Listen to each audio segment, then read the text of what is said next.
1973, Florida resident Jim Spink claimed to have begun habituating a Sasquatch. Take it as you will, here's part 3 of 4 of his story. Please support this channel by subscribing and leaving comments. Stay well, stay safe.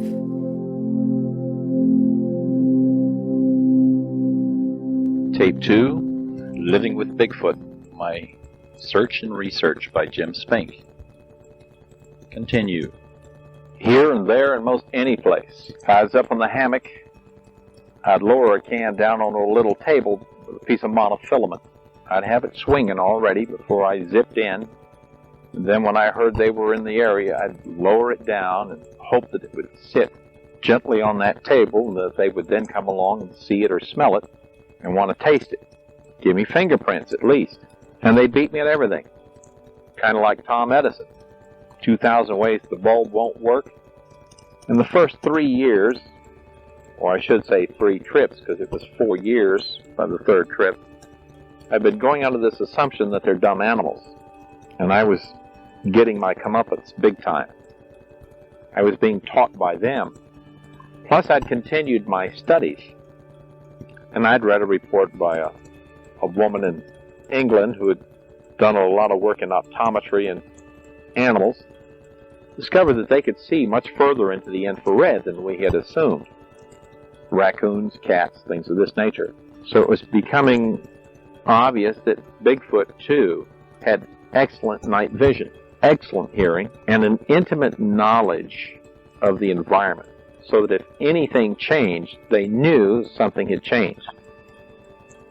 There was the lime grove was on the opposite side of the big ficus tree from my camp. And there was this little hump, and then you'd down into this little valley of where this lime grove was. And where that hump was right where the trail went through, so I would scrape off all the leaves, and take a piece of screening, and sift out the rough shell, and just leave a powdery area there about 4 feet square, hoping, well, he'll come through here one night and leave me footprints. I can measure them, photograph them, all very tidy. By the 4th night, oh yeah, he'd come to the lime grove, but he sure wouldn't come up that trail. Yeah, I'll explain. So I finally said, the heck with it. And I just scraped it all away and threw leaves on it, and the very next night he came right through the trail. I still didn't have anything in the way of decent equipment. This was all com shot stuff from garage sales. So I had this old Nikon F.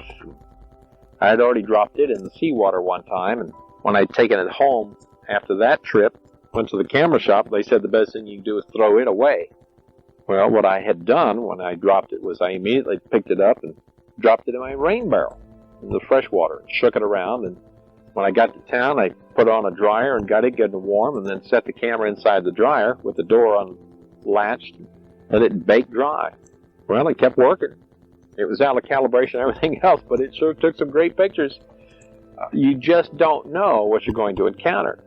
So here I had been trying everything, all these traps and situations and everything, and I'm getting whooped. I mean, nowhere. They're beating me at my game, or I should say at their game. I thought it was my game. Mr. Uppity was getting a true education. So I just kept the same routine. I'd go for as long as I could, 2 months, 6 months, 8 months, whatever I could, till I ran out of food and gas money, and I'd come back home, and I'd go back to school, and I'd get a job, I'd save up my money, and off I'd go again. It's kind of a crazy way to go about things. But I was a firm believer because I had seen them. I had heard them. You could say in a way I had watched them night after night after night. By the time I was through, I had 200 visitations in my diaries, 50 vocal recordings. That's the recordings, not how many times they spoke. I had footprints. I had impressions of where they had laid down for the night, animals that were killed, scat, all kinds of things, data for their behavior and how the interaction of them and the animals in the environment meshed or didn't mesh, as it were. Just absolutely phenomenal. There was one weekend the treasure hunters had come out. It was wintertime, and One of them came into camp. He'd been working the fringe where the mangrove swamp meets the dry ground, and he said, "Hey, you know, there's a laydown back there. You might want to check that out." And sure enough, he left, and I went, and I found it. And it was just up from the swamp, maybe 10, 15 feet up on the dry ground, in amongst a bunch of dense foliage. The ground was covered with leaves, except this one spot. And it's like they had scrunched down into the soil. I mean, there was the perfect impression of a naked man on his right side in the fetal position. Now, this is twice I've said that, and I want to qualify this. Man. That first year, there was a family of 4 on the island, an adult male and female, a sub-adult male, and a baby. 18-inch, 14-inch, 11-inch, and 8-inch footprints. After that first year, only the single sub-adult male came back. And year after year after year, only he showed up. And I know that because one night I got to see him face to face. But that's coming later. And another thing that I didn't mention, so I'll put it here. During that first trip, when I had to go to town after being burned out, because nothing had been going on the island anyway, I heard stories of sightings in Venice. Now, we're talking 35 miles from this island, the town of Venice, out in their rural section. 2 girls bicycling at night, some kids that were camping, somebody out at the dump, a man with a garage full of rabbit cages. They'd been ripped open and the rabbits killed. Another family with 2 pet raccoons and the cage ripped open and the raccoons killed. And I went and I interviewed all these people. I investigated their stories, looked for evidence and everything. Even spent a couple of nights in the dump in my car, hoping they might come back. But what was fascinating was when I got back to my island at the end of my study that year, and I started looking in my diaries, I discovered that every time I had them visiting me, everything was quiet up in Venice. And every time they were getting sightings up in Venice, it was absolutely quiet on my island. 35 miles, one way. And it's like they thought nothing of traveling that far. It meant nothing to them. And how do they get all these highways right past them? All these communities and everything. No problem. It's amazing what nobody sees in the middle of the night. So here I found this laydown, and I measured it. And indeed, only the single sub-adult male had been showing up this trip. So I photographed it, and I measured it where the shoulder bone punched down into the soil, because they'd scooted all the leaves away, and there was a perfect impression of a person on their side down in this dirt. And this was actually dirt, black dirt. It was just amazing because there's so little of it on the island. And the hip bone, and then where the knees, because the legs had been pulled up, where the knees had bent, and then where the feet had swept back and forth a little bit. 5'3", maybe 130 pounds. Just phenomenal. Typically, I would find an area where the grass had just been matted down where they'd spent the night. They didn't use fire. They didn't have villages. They didn't sleep up in trees. They didn't have any caves in this area, at least. So, from the evidence, wherever they finally got tired, that's where they'd just lay down and sleep. And unless something came along and surprised them, that's where they would stay until they were rested enough to go on and hunt for food again, because their life was basically just finding your next meal.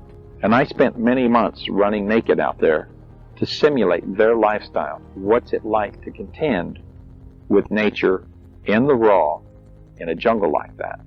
And it was quite a lesson. Now, they are covered with long, straight, dark hair. I don't believe they have an under fur, though some may have adapted that way in the northern climes. The value of this hair, one is to keep the bugs off of them, so it doesn't drive them crazy, the mosquitoes and so forth. The other is it's a natural insulation for the temperature extremes, whatever they may be. And in the winter, it gets downright cool when it's 28 degrees and 90% humidity in Florida. And the third thing is when they run through the brush, that hair absorbs sounds they might make so that they run silent.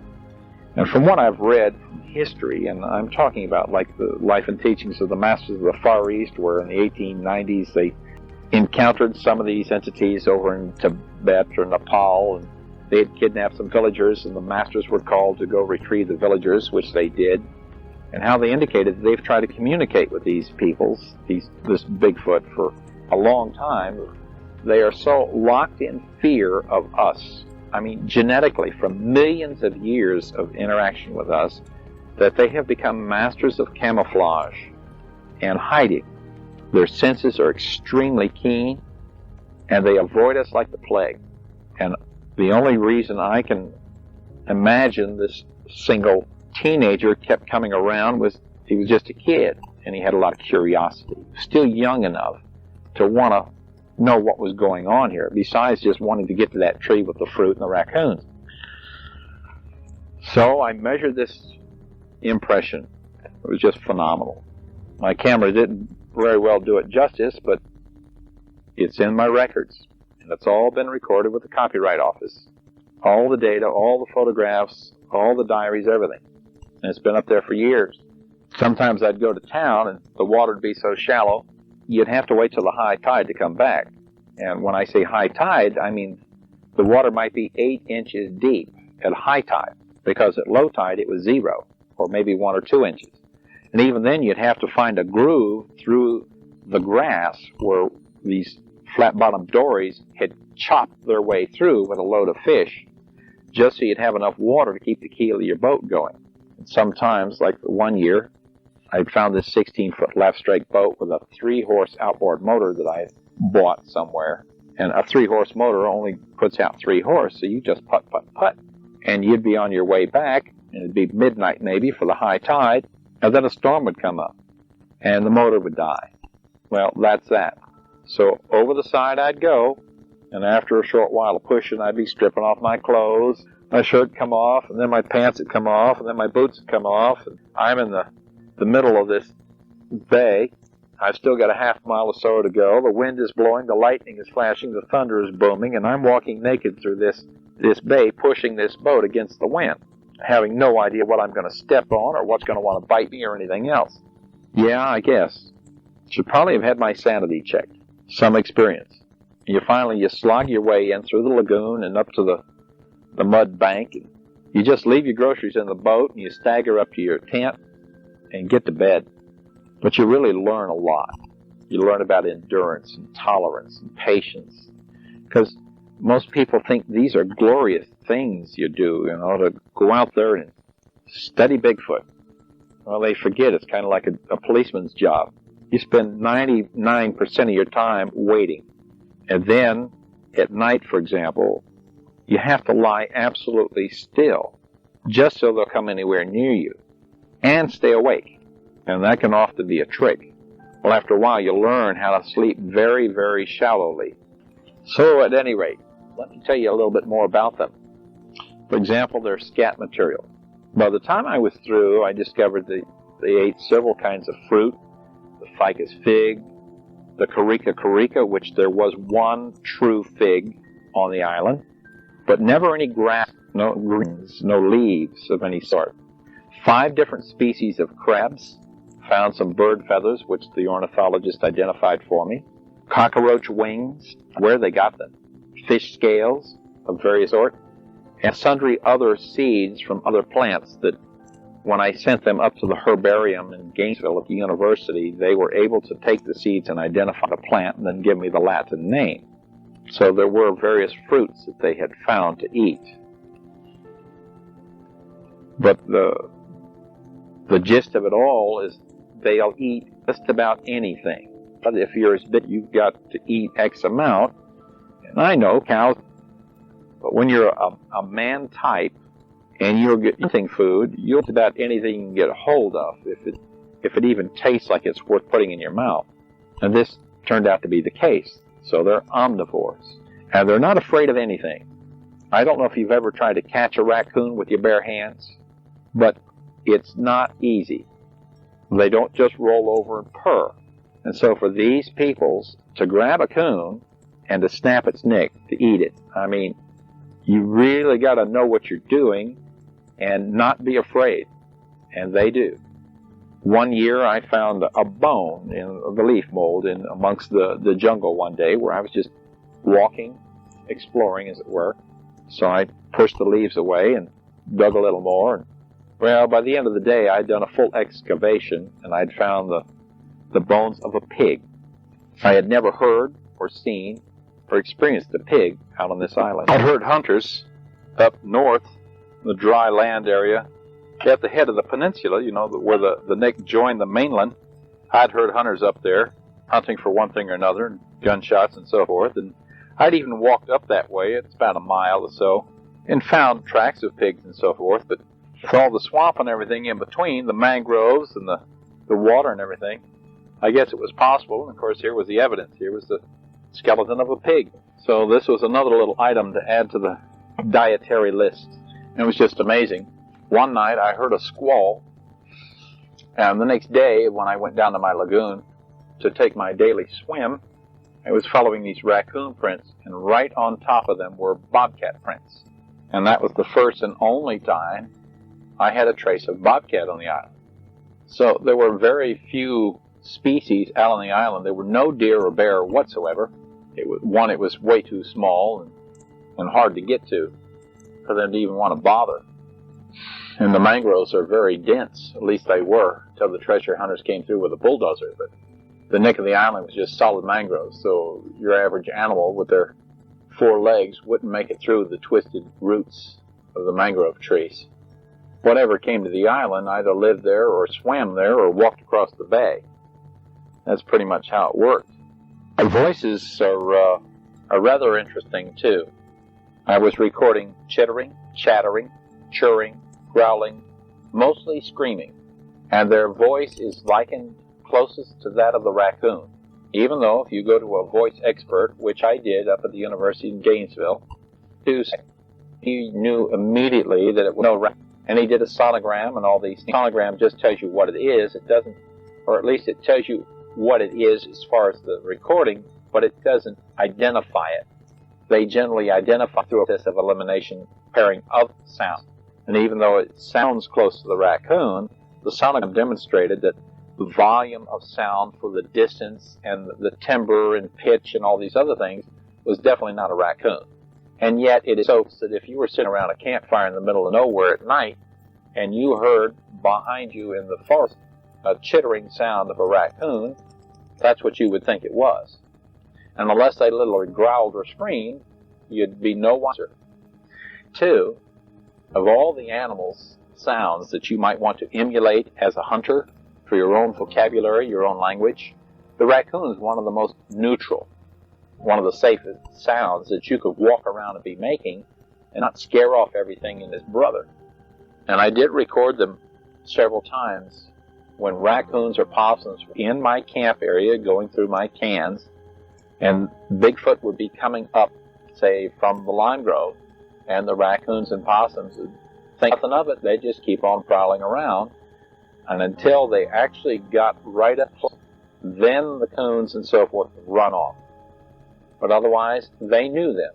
They knew what they were, and it didn't seem to bother them until it became a literal confrontation type of threat. Now, I say I recorded mostly screams, and that's very simple to understand. This island is filled with Spanish bayonets, cactus of various sorts, etc.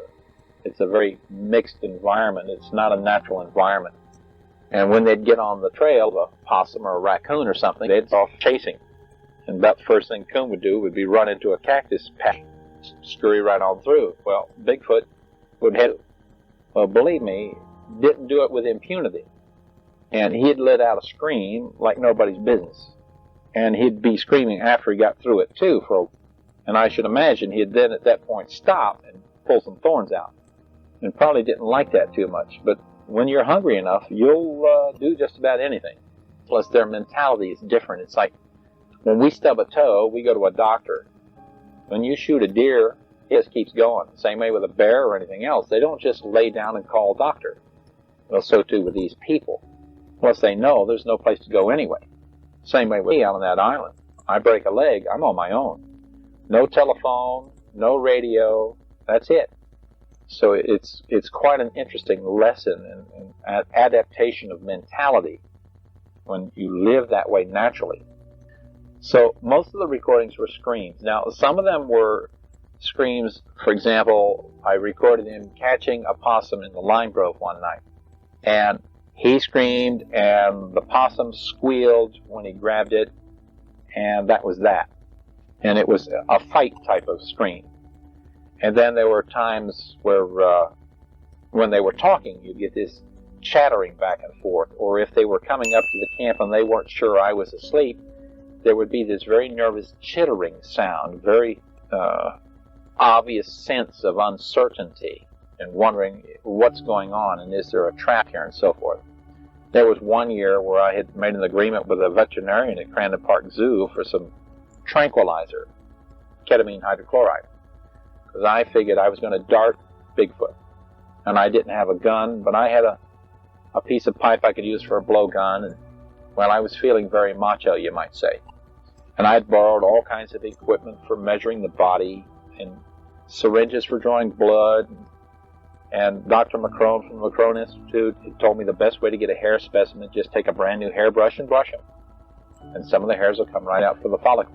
So I was prepared. I mean, I wax to stick in the mouth and get a complete impression of the teeth, everything. Just ready to go. And they don't follow a hunting pattern like a raccoon will do. A raccoon will work the same circuit every night in their 1 square mile territory. And Jen, and that was the nickname I gave him, wouldn't do that. I mean, from one night to the next, you never know where he was going to be.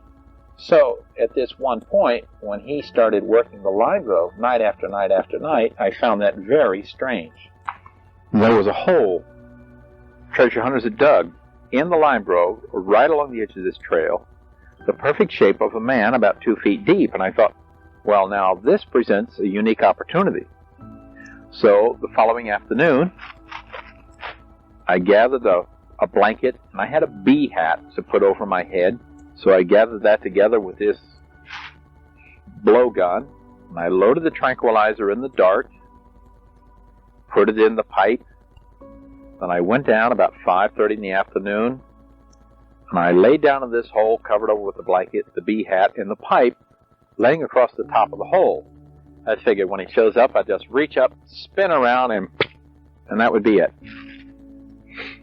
Well, for 5 hours, I laid there, and all I can see is silhouettes, because the lime trees are very thinly, very sparsely populated in that area, and it's still winter time, and the leaves have fallen, so you can see the sky fairly well, even though it was not a full moon night. And I'm lying there for 5 hours with the mosquitoes and the no-see-ums and such, being absolutely quiet, and I'm just about dozing when all of a sudden he's standing right at my feet, looking down in the hole at me. And my heart leaps into my throat. And then it dawns on me, what if he decides to jump into the hole with me? I hadn't thought about a knife or anything else. Well, it didn't take long. About 2 seconds later, he spun around and went back the way he came. And then he starts this nervous chittering. And my heart is still pounding like nobody's business. It's just beating my chest apart. And he starts going around to the left, and he comes up behind me, walking, and you hear step by step in this dry, brittle grass up to the other end of this hole. And I'm just laying there holding my breath. And I don't know how far he came. Evidently he got far enough to see my feet or something, but he stopped. And he broke off, and he backed up, and then he went around under the big ficus and down towards my camp. Kicked some of the cans around, and I'm just everything I can do to get the heart back into my chest. The palms were sweating. You want a little trauma? Well, I can tell you about that. Now, finally, I get relaxed. It's 20 minutes has gone by, and I've calmed down, and I'm kind of berating myself because there was this opportunity, and I just froze. Well, at the same time, it also dawned on me then that what good would it have done? Without some kind of ability to see in the dark, footprints, with the mangroves, you could go in 1,000 directions from one moment to the next, another 1,000 choices, another 1,000, another. There was no way. 3 minutes for the tranquilizer to take effect. He could have been so far away. Well, it was ridiculous. What did I know? Well, of course, now I'm finding out. Here I am. So 30 minutes goes by, and I'm relaxed, I'm comfortable, and I'm relieved. And all of a sudden, here he comes again. And this time he's come from the ficus tree, down that hump, and through the lime grove, down the trail, and he runs right past me. And he's got his head turned to the left, looking down into the hole, and he's just a-pumping. And I can see the muscles of his thighs and his buttocks just rippling. And he's got like a perfect afro hairdo. And I was so relieved. Two thoughts that came to me was, wow, is he hairy? And the other thing was that he was just a kid. And I was so relieved because prior to that, I didn't really have any proof. He was just a youngster, and he wasn't one of the adults. How did I know? Stay tuned for part 4 of Living with Bigfoot. If you're enjoying all this rare and unique content, please show your support by subscribing and leaving comments. Stay safe, stay well.